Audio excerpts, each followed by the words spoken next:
Why do Marvel movies look like, well, that? We're going to get into that today. We're going to try come to a sort of conclusion or resolution of why do Marvel movies look like that. I want to say, before we get started, I love Marvel movies. I watch every single one. I'm not going to deny that I love this universe, the MCU. But there is an issue with how Marvel movies look and blockbusters in general. When, if we're going to talk about that, we're also going to have to talk about its maybe possible influence on a lot of blockbusters nowadays. There are no excuses, but Madame Web has recently hit digital, so it has been making a round on Twitter, particularly its cinematography and how it looks better than critically acclaimed films at Marvel, such as Spider-Man No Way Home and more. So, yeah, we're going to get into this. Why do Marvel movies look like that? I want to say I don't think they all look bad. This is not something that is consistent in every single Marvel film. But there are a lot of similarities between films that you can kind of go, why does that look good? Why does that not look good? Why is that film directed by a different director than this guy? But why does it look like it's directed by the same guy? Particularly the way Ant-Man the Wasp looks, and also some shots in Spider-Man No Way Home. You know which ones I'm talking about. This shot of Flash in Spider-Man No Way Home doesn't look good. In fact, it doesn't look alright. It looks pretty terrible. And I've always defended Marvel over the years for how its cinematography is. Sometimes I feel like people are reaching a little bit with how certain shots in Marvel look. But I feel like we should really have a serious discussion about it. Firstly, I think Marvel used to look great. But I think that's also because it's, they shot on film, and film automatically, it looks great. But nowadays, they just film digitally. Now, I've got a point here that I want to get into straight away is a lot of these directors that take on these films, while growing up and wanting to be a director, they shot on film. And shooting on film is very different to when you're shooting digitally, because film picks up color so well and it looks so nice. Nowadays, you kind of got to set up lots of LEDs around the room just to make a shot look nice, and a lot of the time, because of the digital camera that they're using, the lighting looks quite artificial. Everyone shoots digitally now, and I just don't think a lot of directors know how to shoot digitally. I feel like they're wired so much into shooting on film. The second they sign up for a Marvel film, and they're told, no, you're not allowed to shoot on film because that would cost too much, because film does cost a lot, and digitally it costs nothing, well, besides getting the camera and batteries. But you can shoot on digital for as long as you want. With film, you're very limited. If you're shooting on film, every single second counts because it costs money. Every second costs money. So when you shoot on film, there's so much care put into every single frame because you have to. But digitally, there's not that care because there's not this race against time, race against money issue that is, that shooting on film has. A lot of films just look artificial. They don't look real. Films nowadays, since Rogue One, a lot of films have tried to shoot on volume, and that just doesn't work. Greg Fraser is a master, and he also not invented the technology, but the volume became his thing. He's the only one who knows how to pull it off really, really well. And people have tried to follow that. They think just because they have it doesn't, they think that automatically it's going to look great.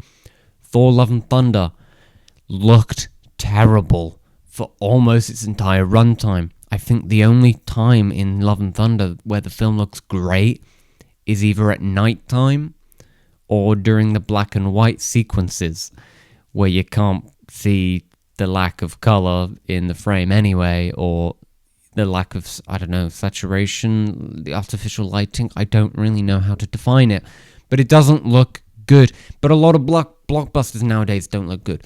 I think the new Godzilla movie looks absolutely terrible. And I think a lot of blockbusters nowadays look terrible. They look grey, they look white, grey, just such boring colours, if that's even what you can call it.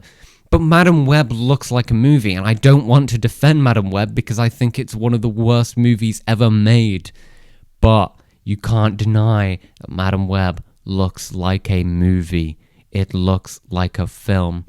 Movies aren't real life, so you can get away with lighting that may not be realistic. People have lamps on in the corners of rooms for no reason, but it's because it adds a bit of lighting depth to a scene that makes it look good. And looking good is appealing. Looking good tells stories. Art, for the most part, looks good and it tells stories. Could you imagine if someone had an art piece that was just, you were trying to tell a beautiful romance story, but your colors are grey and white? It doesn't work. Color is so important, and for films like superhero films that are meant to be so uplifting, why do they look like that? I think Marvel shows look quite good. I don't know the difference between Marvel film and show and why the shows look better than the films. It's very strange. But I know there was a rumor a few years ago that Kevin Feige had a kind of color palette essential that he had, that like every director had to follow. But I don't really believe that. I just truly believe that a lot of these directors just aren't fit for digital. But then again, I also find it strange that Spider-Man Homecoming looks great, but then Far From Home and No Way Home has a lot of brilliant shots, to be fair. I think No Way Home as a whole looks better than Far From Home, and Far From Home also at times looks really nice. But it's inconsistent, and in Homecoming, it wasn't inconsistent. The whole film looked great. So why is this now happening? And I just think it's Marvel films, Marvel directors are maybe becoming so privileged in the amount of money they're given that they're not working with the resources as well. The lower the budget, the more you've got to think about how do we achieve what we want to achieve with less budget. We need to put more care into it. We can't be careless with the money we have because we have so much. It's like rich people in general. They spend their money on lots of expensive things and it's careless. They don't really care. If they buy an outfit that turns out to look bad on them, they don't care. They probably won't bring it back. They'll stuff it in their wardrobe and they won't give it a second thought because it doesn't matter to them. Marvel movies spend a lot of money. Marvel movies spend a lot of money. Marvel spend a lot of money. Disney spend a lot of money on projects that just don't need that kind of budget. Echo did not need to be. I mean, Echo's budget wasn't too bad, to be fair, but storytelling-wise, it clearly wasn't good enough. But there was no excuse for Secret Invasion. There is no excuse for how much money you're putting into Secret Invasion. There is an issue behind the scenes at Marvel that needs to be sorted.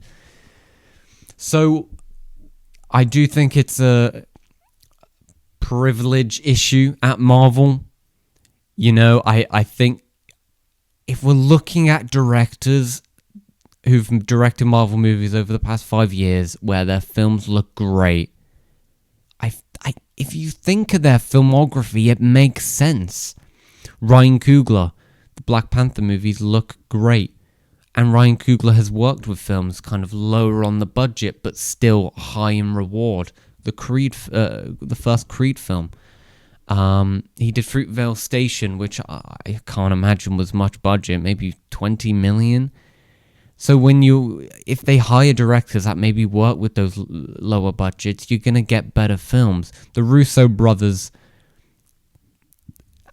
I mean, their films don't look amazing, but they've been in the industry for so long and they've worked with budgets for so long that, again, it kind of becomes careless, and they've been given this kind of VIP card because they've directed some of the biggest movies in the world, that they're just given so much budget. If Marvel movies, they get like you got like the Russo brothers, and you say, oh, the Russo brothers have signed on for this film, give them what they want. No, don't give them what they want. Don't give any director exactly what they want. Give what you think. If you're making a movie about Nova and it's set in space, okay, give it 100 million, give it 120 million maybe.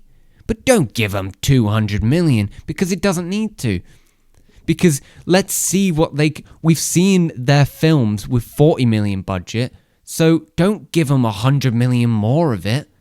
Clearly, they're very good with the 40 million. I don't get why this is happening. Why do blockbusters, for the most part, look bad? There's so many blockbusters that also do look good. The Batman was a massive example of that. But back to Madame Web.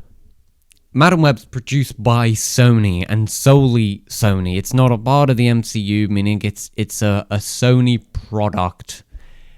And the reason why it looks good is because they make TVs and they need to make a film that they can stick on the TVs, and it's got to be a good example of the quality of the TVs. If you're throwing up a shot like the Flash Thompson shot from Spider-Man No Way Home on your TV, it's not gonna show the buyers how good the TV is because there's no color and you can't decide, does it look good? Does the TV look good? Because this shot isn't.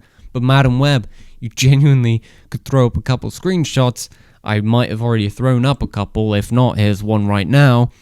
It looks good. There's depth in color. There's depth. There's, camera depth, the lens depth, whatever the depth. It looks good. But it's still a terrible film. But it doesn't matter to Sony. Because if they can because they don't play the audio for the most part. And even if they do, they just replay the same moments over and over again. You can use Madame Web as an example for your TVs. Because you just throw it up and it's not going to show the quality of the film. You show that screenshot to people who haven't seen Madame Web and don't know about how bad it is. They'll look at that shot and they'll go, oh, that actually looks quite good. But it's not. I don't know what the budget of Madame Web was. If it's a lower budget than most Marvel films, then I think that is it. That is it.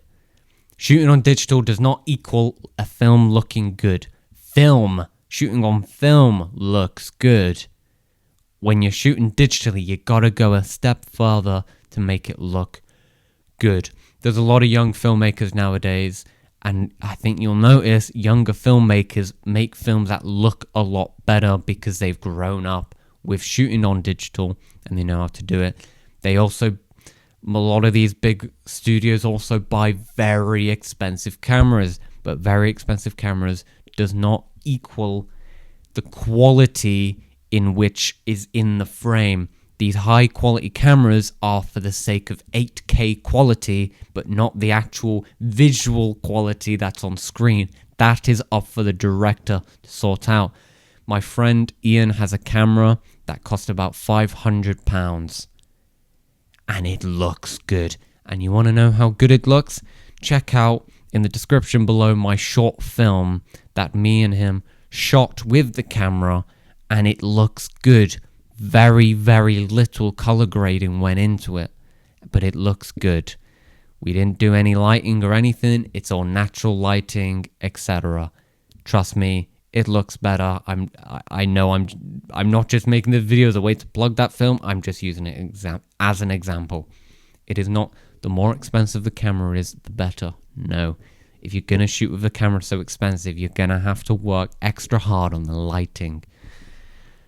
Marvel movies, why do Marvel movies look like that? In conclusion, I just think it's careless. It's the amount of money that's given to these directors. If you give less money to a director, they're gonna work harder to work with that budget, and you're gonna result in a better film. But that's just how it looks. Storytelling, writing, whatever, that does also need to be better. But it's clear Marvel have addressed this issue. and are starting to work on a change. Daredevil, Born Again, getting the original stuff, getting the axe, and now having a proper showrunner and everything now. I think Marvel movies, on a storytelling perspective, is going to get better. But as for how it looks, we'll have to find out. But now that Marvel movies are kind of flopping in the cinema, not necessarily flopping, but not making as much as they used to, they are going to be giving their directors a lot less money to work with, and I think that is very, very good.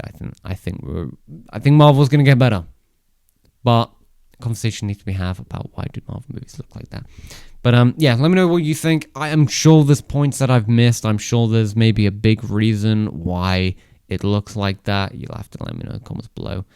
But again, I don't think every Marvel project looks like that. It's also just down to the director and picking the directors. And some directors are studio directors where they can give the studio exactly what they want. And then there are directors that don't want to give the studio exactly what they want. They want to do what they want to do.